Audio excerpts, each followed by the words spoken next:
Hey guys, last year we reviewed Spooky Buddies and then Santa Buddies, two of the cutest, cuddliest pieces of crap ever to grace the silver screen. And today, we're going to look at the movie that started it all, Air Bud. Really, this is one of those movies where the trailer tells you all that you need to know.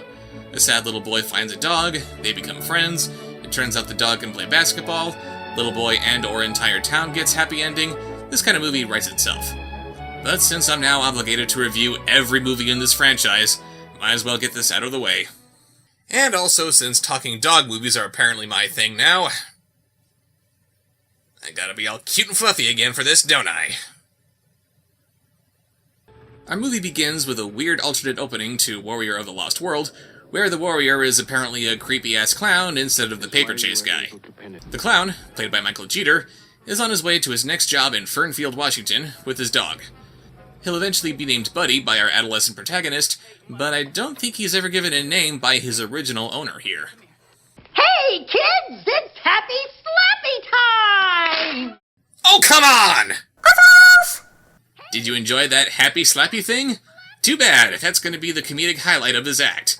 This goes especially wrong when he tries to get his dog to perform some tricks.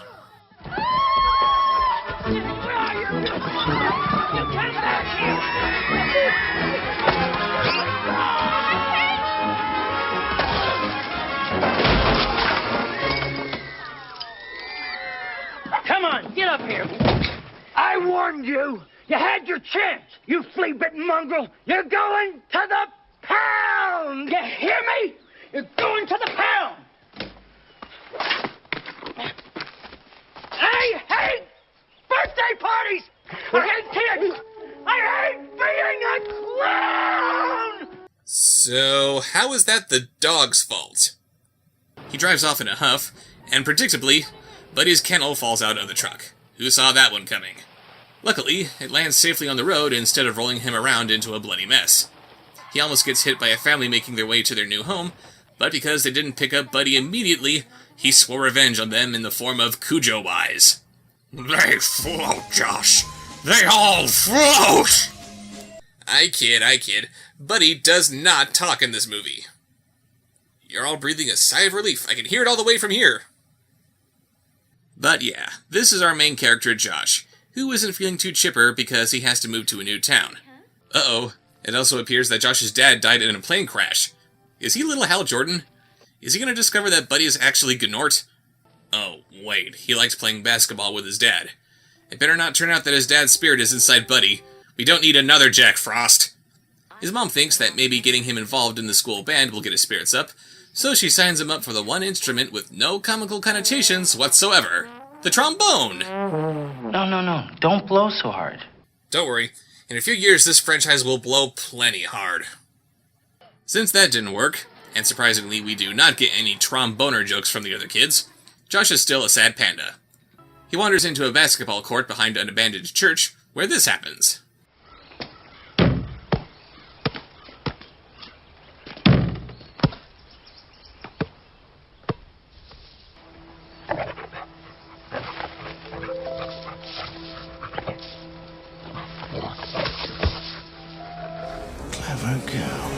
He decides to try out for the school basketball team the next day, but he does absolutely nothing. What team you playing for?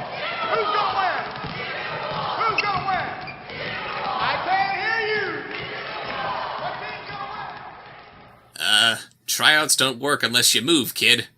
Since he did absolutely nothing during the tryouts, the coach assigns him to the lofty position of towel boy. Hey! Oh, excuse me. Team manager. That? No, instead of doing that, he cleans up the basketball court so he can play with himself. Play with his privates. Play in private. Play ball. Wow, that kid did a great job there. Why can't all kids show the kind of work ethic when they're asked to clean their rooms? It's at this point where Buddy comes out of his shell, and they become fast friends. Hey, boy, come and get it. Come and get it.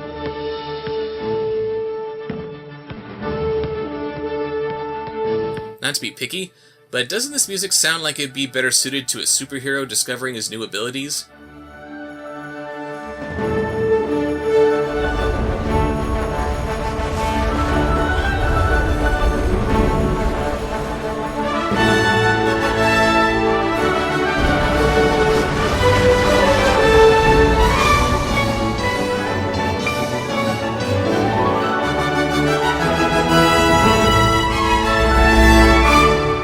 Josh can't just leave his new friend behind, so he takes him home to get him cleaned up.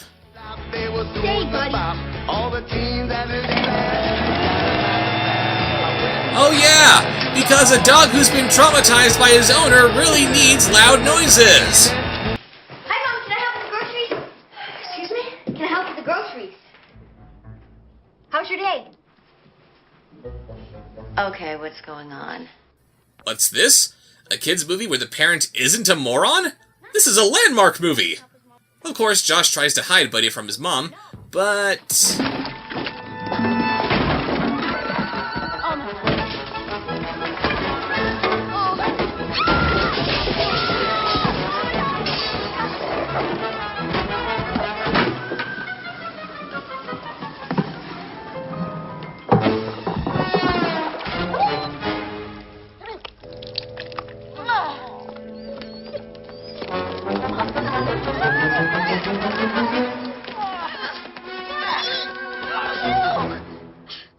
because you never get a second chance at a first impression.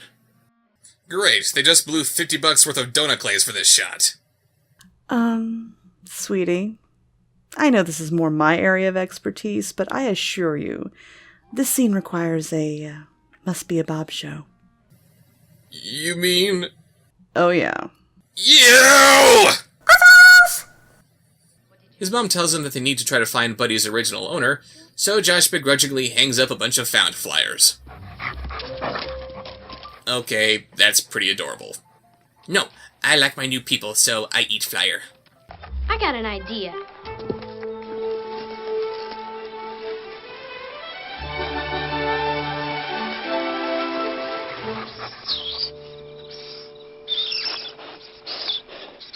Josh, would you come in here, please? Uh-oh. Hey, Mom, you, wanted to see me? What are you doing? What do you mean? The box. The box. Don't get funny with me, Josh. I know what you're doing. What am I doing? You are making a home for him, and this is not his home. Wasn't this mom desperately trying to find a way to make her son happy in the wake of all that's been going on? I just want to make my son happy. No, you can't have this dog even though he's the only thing making you happy! Josh, we don't know anything about this dog. We have your little sister to think about. No. The answer is no. Won't somebody please think of the children? Seriously, it's a golden retriever and he seems perfectly fine. Sure, he's a little obsessed with Ball, but is it really that much of a problem? She says that Josh can keep him until Christmas, but if they don't find his original owner by then, they're taking him to the pound. We get this running gag where Buddy grabs the newspaper before Mom can, but that's the worst thing this dog does. Again, annoying, but is it really worth making that much of a fuss about? Wait. What is she wearing? Luke Skywalker jeggings under a turn-of-the-century swimsuit under a backwards Snuggie? Sheesh, no wonder her husband died. It was his only escape! And later she's wearing a kimono, khakis, and loafers. Are we sure it's Josh who needs emotional help? Yes, Virginia, there is a Santa Claus. He exists as certainly as love and generosity and devotion exist. And you know that they abound and give to your life its highest beauty and joy. Alas, how dreary would the world be if there were no Santa Claus. There would be no childlike faith then, no poetry, no romance to make tolerable this existence. Nobody can conceive or imagine all the wonders that are unseen and unseeable in the world. The most real things in the world are those that neither children nor men can see. No Santa Claus? Thank God he lives, and he lives forever. 1,000 years from now, Virginia, nay, 10 times 10,000 years from now, he will continue to make glad the heart of childhood. Did Buddy just teach us the true meaning of Christmas somehow? Hey, buddy. It's Christmas.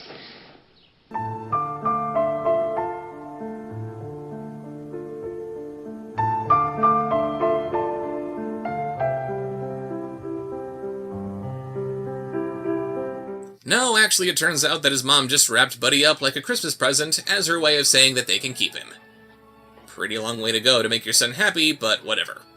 Later, back at school, Josh gets an anonymous invitation to try again for the basketball team. Don't even waste your time, Waterboy. Why not? You did before you knew you'd be dubbed. Later, at his private court, Josh discovers Buddy's amazing secret. I don't believe this. I have a dog who can shoot hoops, but YouTube won't be invented for another 8 years. Damn it!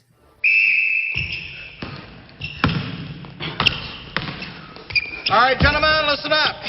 We're off to a rocky start. It's 'cause you're all playing in jeans. Josh shows up to the tryouts again and makes the cut this time because he actually did something. Buddy follows him to his first game, despite not knowing where he might be or even where the school is. Did he follow his scent? Man, that kid is ripe. Of course, Buddy can't get enough ball, and after a bit of hijinks... Buddy, no!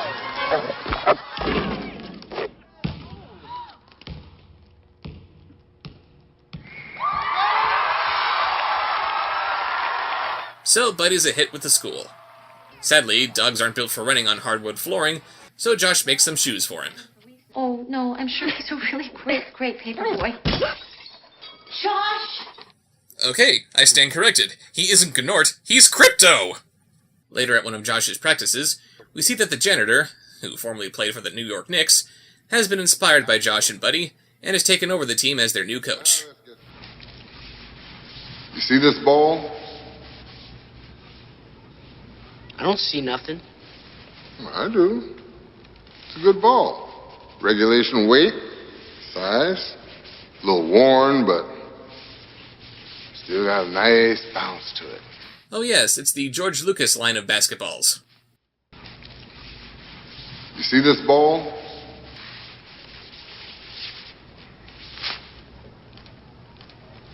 Don't hang on to it, Josh. Pass it on. Nice catch. Ow! Hey, come on, I wasn't ready! This is stupid. Let's get a real ball in here. A ball is nothing but rubber and air, Larry. Basketball is what you do with it. Before you play with this, you gotta learn how to play with your teammates. We get a montage of the team getting better and better, with Buddy as their mascot, and that Larry kid who's been picking on Josh is cut for not being a team player.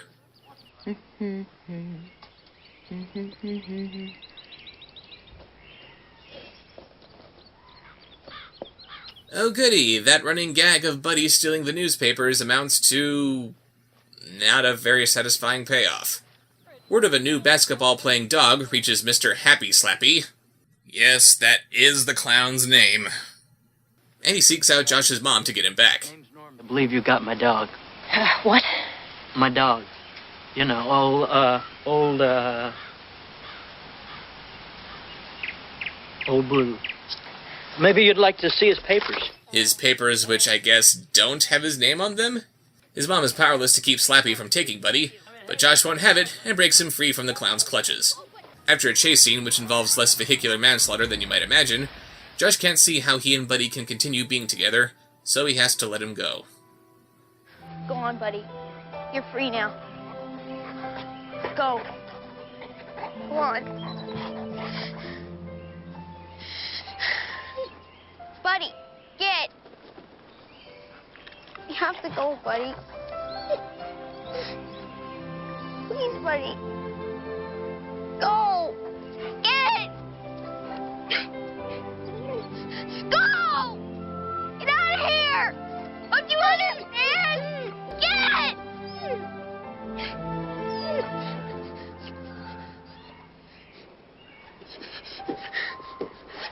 You want to play, buddy? Yeah, good boy. Come on, buddy. Yeah, good boy. Just like we always do.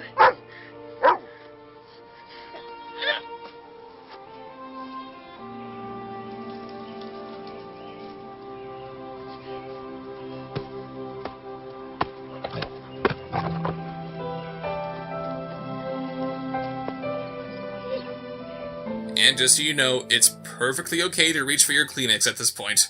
I know, I had to as well. The state finals arrive, and Larry's whole family moved to an entirely different town just so he could play. And while him being a one-man show was holding back his original team, apparently it's working out just fine for his new team, the Warriors. How dramatically convenient. So our home team is left in some pretty bad shape. All right, the game's not over yet. A whole lot can happen in 7 minutes. Tell me about it. By the time I hit the 7-minute mark in Dino Digs, I was already 11 minutes into the review. With only so many players left in the game, it looks like they'll have to forfeit. So, of course, Buddy comes in to save the day. What the heck's going on here? I'll handle this, Josh. The Timberwolves want to substitute a dog. What are they, nuts? Dog's a registered member of the team. He practices with the team, he travels with the team. You check in your rule book. Bet you won't find anything in there that says a dog can't play. He's right. Ain't no rule said the dog can't play basketball. I'm pretty sure there's a lot that the rule book doesn't specifically point out.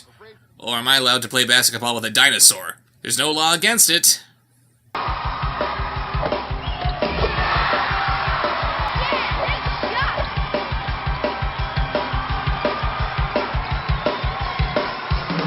Does he dribble?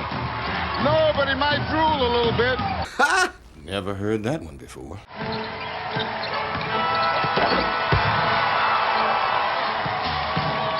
Wait, shouldn't that be a foul? You mean this game isn't unfairly stacked in the villain's favor? What kind of cliched sports movie is this if you don't keep to the cliches? They win the game at the last second, naturally, and Larry goes out like a good loser. Speaking of losers, Slappy shows up again to get Buddy back. He sues Josh for custody, and look who's playing the bailiff. It's the sheriff from Spooky Buddies. That's kinda creepy.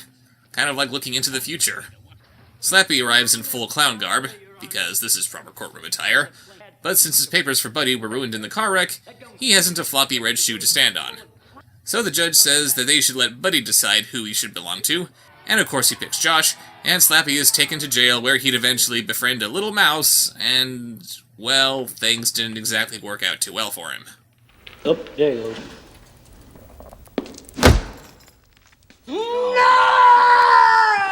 And thus, Josh and Buddy lived happily ever after. Except for Buddy, who died of cancer 6 months later. So that was Air Bud, and it was pretty alright. Really, the worst I can say about this movie is that it's pretty standard and predictable. As I said, the trailer is all you need to know its story and sense of humor. But that story is told well enough, the actors were good, it's a breath of fresh air seeing a dog protagonist who doesn't talk, and it's actually pretty impressive when you consider that there were no special effects in any of the basketball scenes. Everything we see Buddy doing is actually happening in camera. On the whole, this was a pretty decent little film. However, it's just very unfortunate that it's taken the same turn that Alpha and Omega and The Land Before Time did, in that it's been followed up with many horrible, horrible sequels. And I'm gonna have to review every single one of them. See you later. Y'all ready for this?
more.